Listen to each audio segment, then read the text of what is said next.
Howdy folks, I'm Jeff. And I'm John. And we are the J&J Show.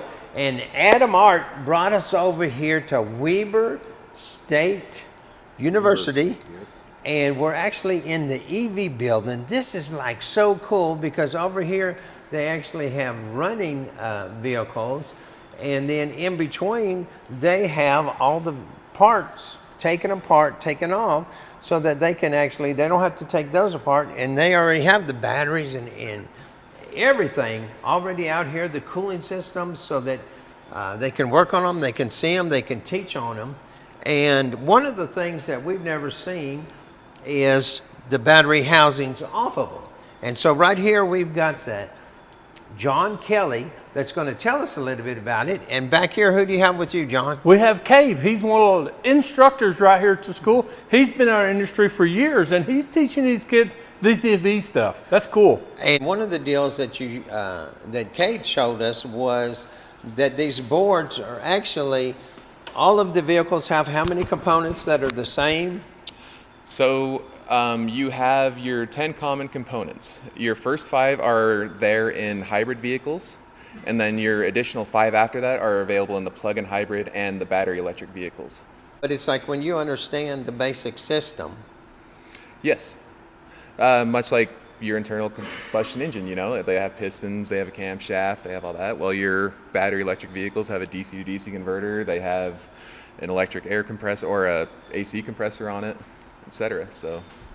And then the other thing you explained to us was that the orange that we're told not to touch basically is everything that's visible, because we were looking at transmission over here, and on the inside they're not orange.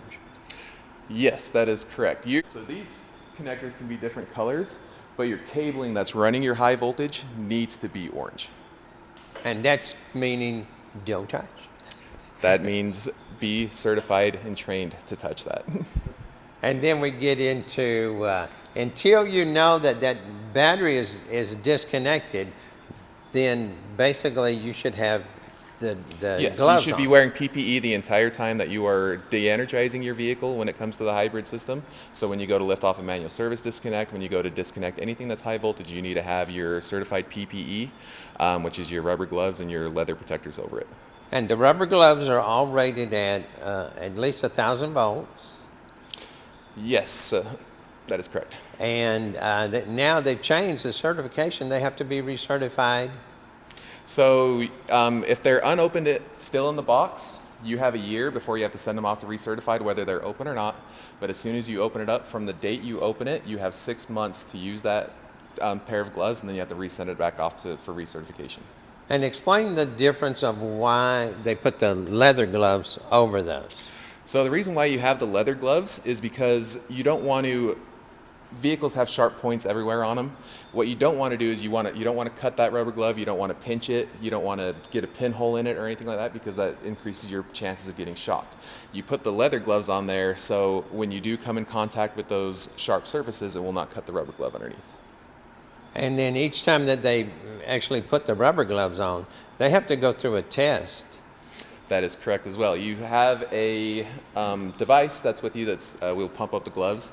What it does is it holds air in the glove to check for pinholes or anything like that. So when you blow it up, it'll sit on the stand like this. It'll show all 5 fingers, hold air, and you have to sit there and make sure that you don't hear any air coming through it, or it's losing any type of air that's in it and collapsing in on itself, because if you do that, you have a hole in your glove. So that's like the basics that they need to know, even to go around these. And now we don't have any here, but there is safety deals, because like that cutoff switch was underneath the console, and then there's other safety switches, and it's called the fireman's loop. Explain what that does. So what the cut loop does, I don't have any on board right here, but what the cut loop is for emergency responders. And in some cases, even vehicle manufacturers have you disconnect the cut loop to de-energize the system. But what it is there for is you are able to cut that, and what that does is it opens the contactors in the battery, eliminating the high voltage to the rest of the vehicle. So it should all be contained within the battery. Contained in the battery. Yep. Now, have y'all come across the deal where you're seeing issues, because that's a big deal now with the hurricanes coming across Florida, is the salt water is causing issues on these battery cases? I've heard about it, but I haven't seen any. You haven't seen it? myself. Yeah. So yeah, and I haven't really seen any in person. I've heard of just cases on the news, and without necessarily us taking it apart or seeing what's failing on the inside. We couldn't necessarily tell you why it failed, but if you get salt water in there, much like anything that's conductive, you can short out battery cells internally to the battery, and you can get thermal events. We're back to the minerals in the water Yep. affecting electricity. Yeah. Because right now they're protected. And then once that yes, they seal is, and like these are just sealed kind of like, and I don't want to say with the silicone, but a sealant. When Yeah, y'all that's- pop these open. That is correct. So your batteries are sealed with either a rubber gasket or a sealant. I wouldn't say that they're submarine proof. You wouldn't be able to just toss this in a lake and have it be fine. But it is good enough for your normal weather driving. You're driving in the rain, driving in the snow, your everyday. But kind of like anything, if you hold it underwater, the bad bubbles are going to come out, right? Eventually. And now you're calling it a thermal event, and we could walk back down here to this vehicle here, and I mean the battery that's open. So show us down here a little bit more on a thermal event. Basically means it's getting hot and it catches fire. And so what happens when they're pouring all the water on it is each of these is actually separate batteries all hooked together, where this comes up to 88 volts.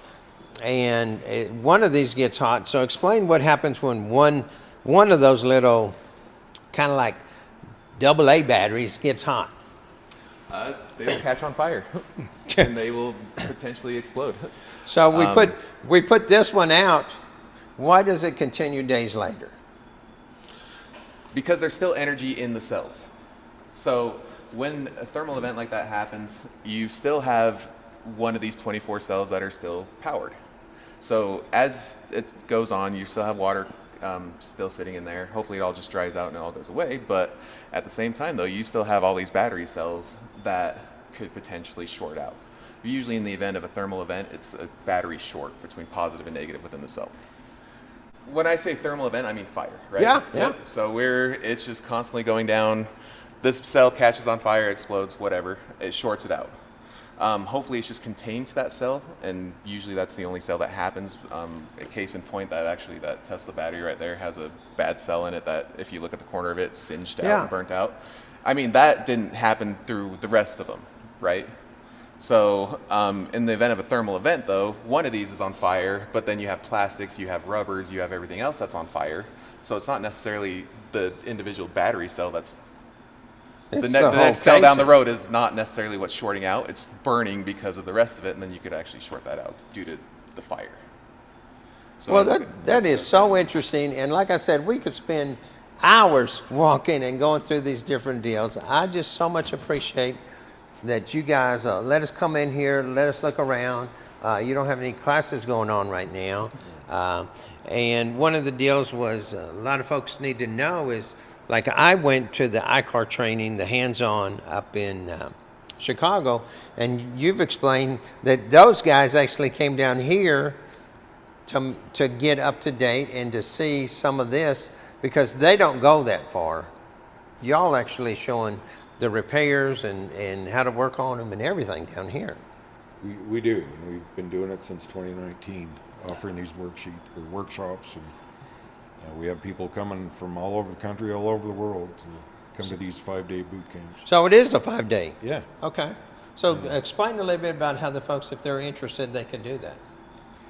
Well, we've got a website they can sign up for the training. We have a 2-part online training they have to go through first. There's a high voltage safety training, and then there's a high voltage systems training where they get familiar with those 10 common components. Yeah. And then they can come here and get their hands on those 10 common components and do worksheets to get them familiar with the scan tool data, the operation of all those components, and a little bit of service and diagnostics as well as that. So this is just like the next step to that. So what's the cost involved to be able to do that? And do y'all offer it like all year long or just certain weeks? The online training is available all year long. Yeah. The 5-day boot camps, we run one in March, and then we run 7 pretty much every other week all summer. and then another one at the end of October. That's about all we can fit in with teaching school and doing these classes on top of that. So if they want to go skiing, they can't come to this during the winter. They need to come during the summer when the weather is great, and we've been having a great time. They got their first snow now. So skiing season starts in a couple more weeks. So There's one at yes, the end of October. They might make it. yeah. So it may happen up in the high country. You don't know. But we had fun out in the backcountry, didn't we? We did. We had a lot of fun. This the time to come is during the summers, and so do you Get y'all away know- from that They fill up Texas heat. quickly, too. Do they? Yeah. And what's the cost on those? The boot camp is around $2,000, and then the 2 web-based training courses combined are about $1,000 total. So, And when they live here from that class, do they have any type of certification, or what status are they at that point? they will get a certificate of completion from Weber State University, and then there's several industry certifications they can get. The new ASE, XEV certifications, the level 1, they for sure should be able to pass at the end of the high voltage safety training class, and then the level 2 at the end of the 5-day boot camp. And then if they have their ASE, A6, and A8 classes, then the advanced level 3 training they should, or certification they should be able to get also. So all of those are, we prepare them for those exams. I get feedback or email from people who've gone through the class all the time saying, hey, I passed, thank you. That's the big deal, because then you can add another patch or another stripe on there. There you go. Hey, Jeff, Adam was telling me earlier he has a YouTube channel. Oh yeah? Yeah? What is it? The Weber Auto, all one word, the Weber Auto. And you can YouTube see a channel. lot of what we've been looking at today on that. Yes, yeah. I've got- On YouTube. On the YouTube, yeah. Absolutely. Wow. Yeah, just go visit Weber Auto. Well, thank you so much for letting us come over here and Nice to meet you take a guys. little visit and share some of this, so that shop owners and everything out there understand some more of the training that's available, and then the consumer understands what's involved with the vehicle, and the camera's going to scan that way and see all the different, these are just EV parts. As always, we appreciate you watching.